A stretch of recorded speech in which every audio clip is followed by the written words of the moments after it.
పొద్దుపోయాక తినడం, late night డిన్నర్లు ఇవాళ మనకు సాధారణంగా మారిపోయాయి. కారణాలు ఏమైనా కావచ్చు, కానీ రాత్రి భోజనాన్ని ఆలస్యంగా తినడం వల్ల మనకు తెలియకుండానే మన ఆరోగ్యాన్ని ప్రమాదంలోకి నెట్టుకుంటున్నాం. పొద్దుపోయి తినడం వల్ల పొట్టపై పనిభారం పెరగడంతో పాటు మరెన్నో జబ్బులకు బీజం పడుతుందని హెచ్చరిస్తున్నారు డాక్టర్లు. ఈ నేపథ్యంలో రాత్రిపూట ఆలస్యంగా భోజనం చేయడం వల్ల వచ్చి పడే అనర్థాలు ఎలా ఉంటాయో, పెందలాడే తినడం వల్ల కలిగే ఆరోగ్య ప్రయోజనాలేంటో ఇప్పుడు తెలుసుకుందాం.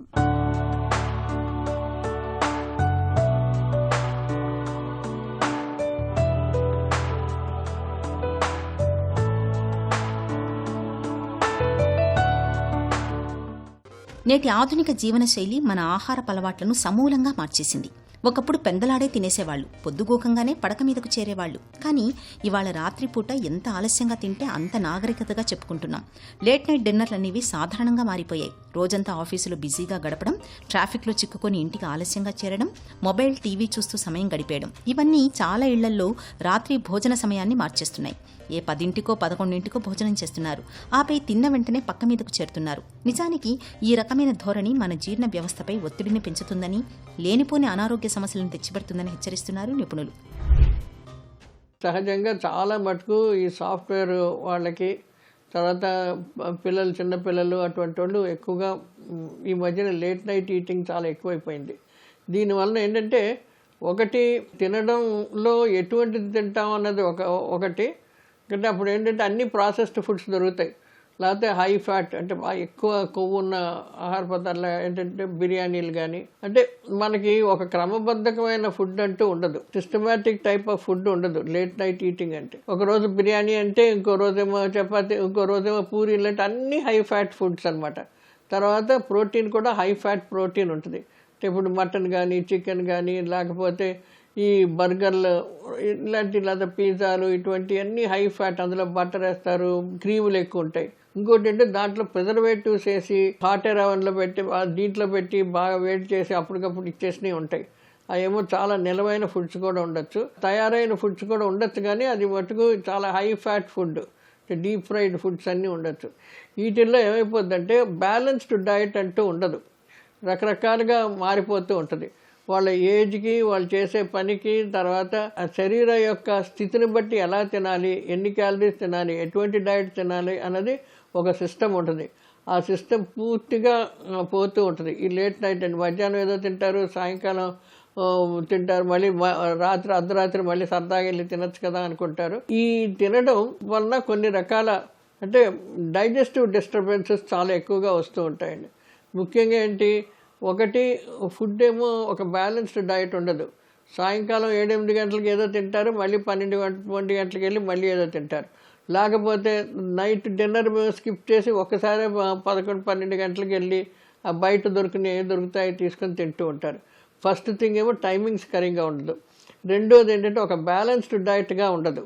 వాళ్ళకి ఏంటంటే అందులో కాయగూరలని, లేకపోతే ఆకుకూరలని, లేకపోతే ఇటు వైటమిన్స్ ఇటు అన్నీ ఉండవు. అన్నీ డీప్ ఫ్రై చేసినవి ఉంటాయి, లేకపోతే ఫ్రిడ్జ్లో పెట్టేసి తీసుకొచ్చి హాట్ అవెన్లో పెట్టి వేడి చేసి ఇచ్చినట్లు ఉండొచ్చు. సో సాధారణంగా అంత లేట్ నైట్ ఫుడ్ తినాలనుకున్నప్పుడు అందులో హై ఫ్యాట్ ఫుడ్స్ ఉంటాయి. అది బాగా బటరు, చీజు, అటువంటి శాండ్విచ్లు అలాంటివి చేస్తారు. డీప్ ఫ్రైడ్ అంటే ఆయిల్లోనేమో డీప్ ఫ్రై చేయడం, అంటే అది మన ఇంట్లో చేసిన డీప్ ఫ్రైలా ఉండవు. ఒకటే ఆయిల్లో 10 సార్లు 10 రకాలుగా 10 రోజులు 15 రోజులు అదే ఆయిల్ ఫ్రై చేయడం వల్ల ఆయిల్ చాలా డిస్టింగ్రేట్ అయిపోయి దాని ఎఫెక్ట్ ఫుడ్ మీద రావడం వల్ల ఎన్నో రకాల శారీరక ఇబ్బందులు వస్తూ ఉంటాయన్నమాట. మన శరీరానికి ఒక సహజ సిద్ధమైన బయోలాజికల్ క్లాక్, అంటే జీవ గడియారం ఉంటుంది. దాని ప్రకారమే రోజులో ఎప్పుడు తినాలి, ఎప్పుడు విశ్రాంతి తీసుకోవాలి అనే రిథంకు శరీరం అలవాటు పడుతుంది. ఇక రాత్రి సమయం వచ్చేసరికి శరీరం నెమ్మదిగా విశ్రాంతికి సిద్ధమవుతుంది. జీర్ణ వ్యవస్థ కూడా విశ్రాంతి స్థితిని కోరుకుంటుంది. అలాంటి సమయంలో పొట్టను నింపడం అంటే జీర్ణ వ్యవస్థపై పనిభారాన్ని పెంచడమే. రాత్రిపూట ఆలస్యంగా తీసుకున్న ఆహారాన్ని అరిగించేసరికే తెల్లారిపోతుంది. ఇక దీంతో పొట్టకు విశ్రాంతి అనేదే ఉండదు. ఇటీవలి కాలంలో లేట్ నైట్ బిర్యానీల పేరుతో తెల్లవారుజామున బిర్యానీలు లాగించడం అనేది యువతలో ఎక్కువగా చూస్తున్నాం. ఈ పరిణామం పొట్టలో జీర్ణ వ్యవస్థను అస్తవ్యస్తం చేస్తుంది. ఎసిడిటీ పెరుగుతుంది, గ్యాస్ ట్రబుల్, అజీర్ణం, పొట్ట ఉబ్బరం వంటి బాధలు పెరుగుతాయి. శరీరంలో క్యాలరీలు పేరుకుపోయి అధిక బరువు, ఊబకాయం వచ్చే ప్రమాదం ఉంటుంది. నిద్రలేమి, హార్మోన్ల సమతూకం దెబ్బతినడం, రక్తంలో కొలెస్ట్రాల్ పెరగడం, హై బీపీ, షుగర్, చివరికి క్యాన్సర్ల ప్రమాదం కూడా పొంచి ఉంటుందని చెబుతారు డాక్టర్లు. ఈ లేట్ నైట్ ఈటింగ్లో ఒక బ్యాలెన్స్డ్ ఫుడ్ అంటూ ఉండదు. ఓకే, ఇప్పుడు మామూలుగా మన బ్యాలెన్స్డ్ ఫుడ్ అంటే ఎలా ఉంటుందంటే కొన్ని ఏదో ఒక సాలెడ్ లాగా తింటాం, ఏదో వెజిటబుల్స్ అవన్నీ కట్ చేసి సాలెడ్స్ ఇస్తూ ఉంటుంది. తర్వాత కూర, అన్నం, పప్పు ఇలాంటివన్నీ ఒక సిస్టమేటిక్గా ఒక ఇంట్లో తినేటప్పుడు ఒక సిస్టమేటిక్గా ఉంటుంది.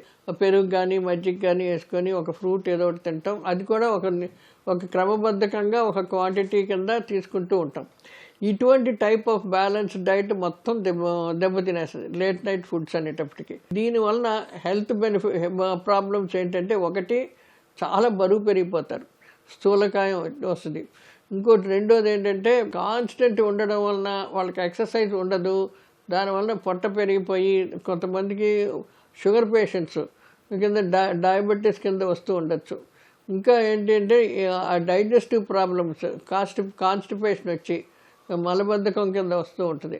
వాళ్ళకి ఫుడ్డు ఎప్పుడైతే కాన్స్టిపేషన్ వస్తుందో వాళ్ళకేమో రకరకాల హెల్త్ ప్రాబ్లమ్స్, హెల్త్ ఇష్యూస్ వస్తూ ఉంటాయి అన్నమాట.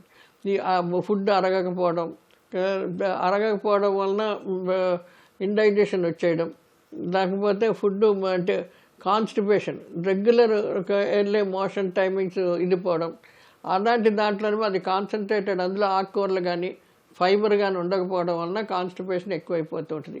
ఇలాంటి సమస్యలన్నీ లేట్ నైట్ ఈటింగ్లో వస్తూ ఉంటుంది.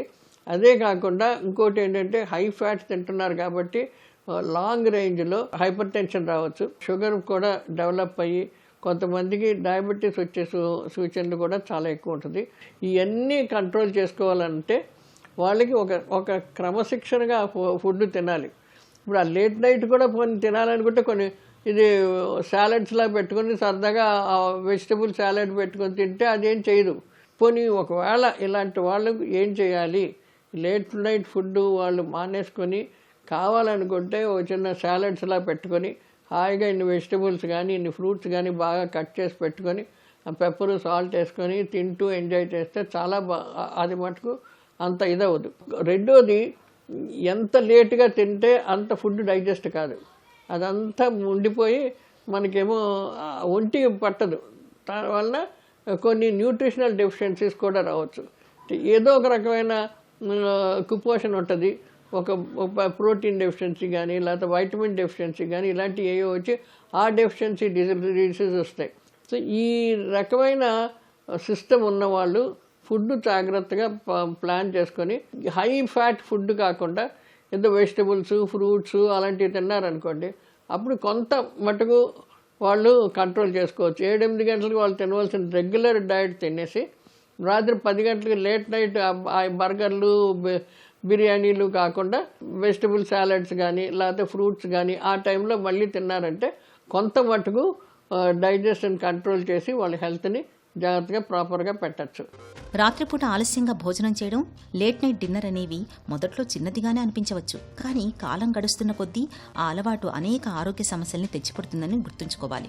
రాత్రి భోజనం విషయంలో మన పెద్దల్ని అనుసరించడం ఎంతో మేలు. సాధ్యమైనంత వరకు పెందలాడే భోజనం చేయడాన్ని అలవాటు చేసుకోవాలి. పడుకోవడానికి 2-3 గంటల ముందే భోజనం ముగించాలి. తింటున్నప్పుడు మొబైల్, టీవీని పక్కన పెట్టేయాలి. ప్రతిరోజు ఒకే సమయానికి భోజనం చేయడం అలవాటు చేసుకోవాలి. ఇక నూనెలతో చేసిన ఫ్రైలు, డీప్ ఫ్రైలు, బిర్యానీల వంటివి కాకుండా తేలికగా అరిగే సాత్వికాహారం తీసుకోవటం మేలు. ఇలా చేయటం వల్ల పొట్టపై ఒత్తిడి తగ్గుతుంది, జీర్ణ వ్యవస్థకు చాలినంత విశ్రాంతి లభిస్తుంది. అలాగే భోజనం చేసిన వెంటనే పడుకోకూడదు. తిన్న తర్వాత కనీసం 1/2 గంట సేపు నడవడం మంచిది. ఈ రోజు నుంచే లేట్ నైట్ డిన్నర్కు గుడ్ బై చెప్పండి. ఆరోగ్యకరమైన జీవనశైలిని అలవాటు చేసుకోండి.